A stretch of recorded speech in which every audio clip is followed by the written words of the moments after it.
cima de um conflito.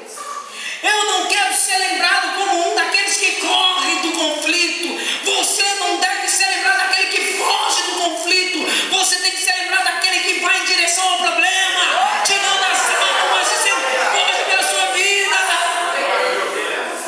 Do que é o homem e a mulher de Deus tem que fugir. Foge desse evangelho pobre, mesquinho, que só sabe olhar para você como um envelope de dízimo. Foge desse evangelho pobre, falido, que só sabe pregar para você tirar dinheiro do bolso para ofertar. Não é isso que Deus quer. Você tem que fugir dessas. Foge, e eu vou dizer uma coisa aqui, e tem me afetado muito. Foge da maioria das pessoas que tem hoje no meio de nós, dizendo que trabalha com cura e libertação, sendo que a maioria dessas pessoas precisam ser libertas. Precisam ser libertas. Dizem que vão fazer cura e libertação, mas ele mesmo não está liberto.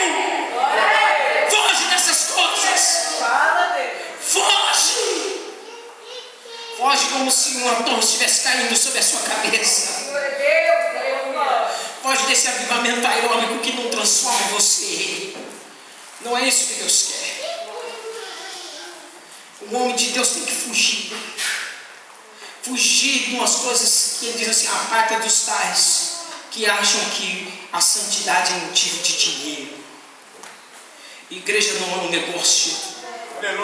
Você pastor, você pastora, você obreiro, está sendo levantado por Deus para conduzir as almas a encontrar com o Salvador. Você não compra um pastor, você não compra uma